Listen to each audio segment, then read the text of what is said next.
Assalamualaikum warahmatullahi wabarakatuh. Apa kabar semua? Semoga di masa pandemi seperti ini kita semua senantiasa dalam keadaan sehat.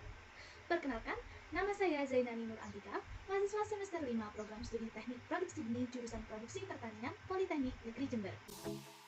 Panarukan merupakan salah satu kecamatan di Situbondo, Provinsi Jawa Timur. Potensi wilayah Panarukan ada pada sektor pertanian, sektor peternakan, dan sektor perikanan. Para petani di daerah Panarukan tergolong petani tradisional dan belum sepenuhnya menerapkan good agriculture practice. Seperti pada sistem tanam padi, petani Panarukan masih menerapkan sistem tanam tradisional atau sistem tanam padi biasa. Padahal, Kementan sendiri telah menyarankan menggunakan sistem tanam jajar legowo untuk mencapai target P2BN atau peningkatan produksi beras nasional.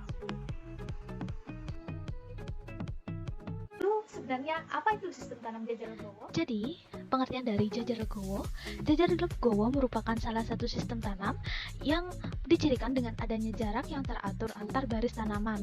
Nah, jadi pada intinya sistem tanam jajar legowo ini pada saat penanaman bibit itu dilakukan pengaturan jarak sehingga akan terjadi atau akan terbentuk pola-pola seperti pada gambar yang ditampilkan pada slide. Untuk sistem jajar legowo ini sendiri ada beberapa tipe seperti 4.1, 2.1, dan lain sebagainya. Namun yang umum digunakan oleh para petani itu adalah 4.1 seperti gambar yang tertera pada slide. Selanjutnya adalah kelebihan dari sistem tanam jajar legowo itu sendiri. Jadi di sini saya merangkum ada 5 secara garis besar kelebihan dari jajar legowo. Yang pertama, jumlah populasi meningkat. Jelas sekali ya bahwa dengan sistem ini, dengan sistem jajar legowo, jumlah bibit yang ditanam menjadi lebih banyak, sehingga produktivitas juga akan meningkat. Yang kedua adalah memudahkan perawatan dan pemeliharaan. Seperti pada gambar, sistem jajar legowo itu ada jarak di antara baris sehingga ketika akan dilakukan perawatan dan pemeliharaan tanaman itu akan memudahkan petani melewati atau berjalan di daerah yang tidak ada tanamannya sehingga juga akan membantu tanaman lainnya itu akan tetap subur dan tidak terinjak-injak.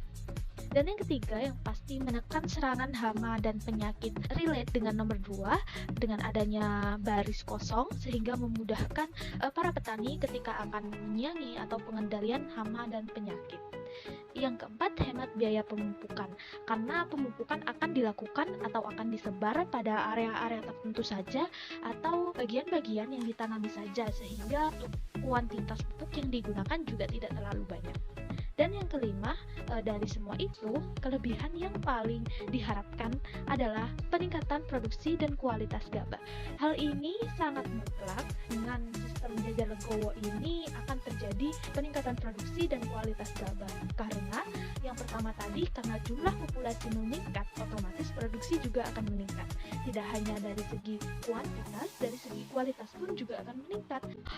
Jadi pada gambar di atas itu sangat jelas sekali ya, jika menggunakan sistem tanam tradisional jarak antar baris atau bahkan antar tanaman itu hampir sama sehingga resiko terinjak-injak ketika sedang melakukan pemeliharaan atau pengendalian itu sangat besar dibandingkan dengan foto yang di sebelahnya dengan adanya jarak yang cukup luas sehingga ketika pemeliharaan atau pengendalian resikonya sangat kecil gitu karena jarak tersebut sangat pas Pak untuk ukuran manusia dewasa untuk lewat.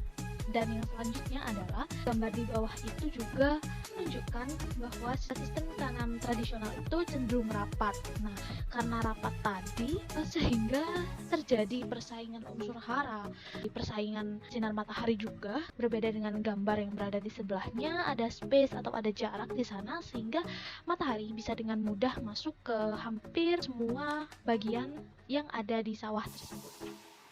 Berdasarkan pemaparan tadi, dapat kita simpulkan bahwa sistem tanam jajar legowo memiliki banyak keuntungan serta dapat meningkatkan hasil baik dari segi kualitas dan juga kuantitas. Nah, dengan demikian, otomatis kesejahteraan petani akan meningkat. Namun, masih diperlukan pengenalan dan pendekatan intensif kepada para petani agar para petani bersedia dan yakin untuk menerapkan sistem ini. Sekian yang dapat saya sampaikan. Mohon maaf apabila terdapat salah kata. Terima kasih. Wassalamualaikum warahmatullahi wabarakatuh.